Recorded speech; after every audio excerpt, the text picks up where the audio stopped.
নমস্কার বন্ধুরা, রিমির ঘরকন্নাতে আপনাদের অনেক অনেক স্বাগত জানাই।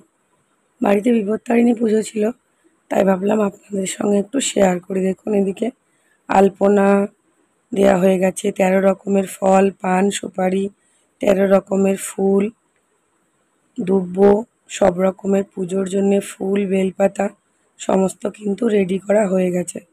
যারা যারা এই পুজো করেন সকলেই জানেন বিপত্তারিণীর ডোর বাঁধার জন্য বেশি পরিমাণে দুব্বার প্রয়োজন, তাই একটু বেশি পরিমাণ তোলা হয়েছে। গাছ থেকে লাল জবা তুলে মালা করা হয়েছে ঠাকুরের গলায়, তো আপনারা প্রথমেই দেখলেন। এদিকে দিদিভাই নারকেল করাচ্ছে, নারকেলের সুজি বানানো হবে। এদিকে ভাজা, লুচি, কত রকমের প্রসাদ আমরা তৈরি করছি, দেখতে থাকুন।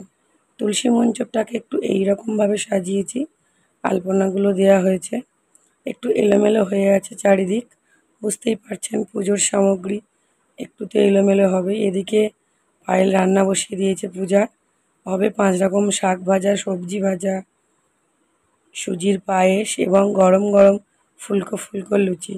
লুচিগুলো কিন্তু আজকে সাংঘাতিক ফোলা ফুলেছে, এত অপূর্ব হয়েছে, দেখে বুঝতেই পারছেন। উপোস করার জন্য অনেক যাত্রীরা আসবে, তাদের জন্যই মোটামুটি রেডি করা হয়েছে।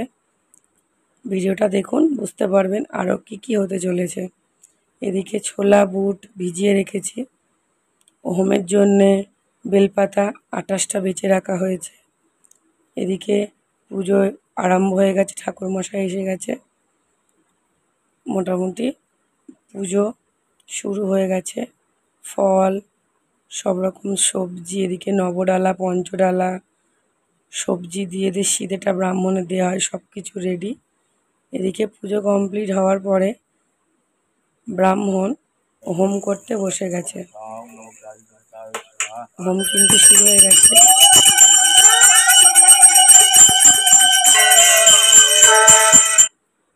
এই যে পুজো হওয়ার পর সমস্ত ফল প্রসাদ সব কিছু এবার গুছিয়ে পরিষ্কার করতে হবে।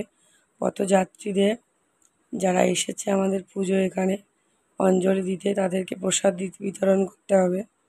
সমস্ত ফল এক জায়গা করা হয়েছে। এদিকে আছে বিপত্তারিণী পূজার মূল জিনিস, বিপদের ডোর। ভিডিওটা এখানে শেষ করছি। ভালো লাগলে লাইক, কমেন্ট, শেয়ার।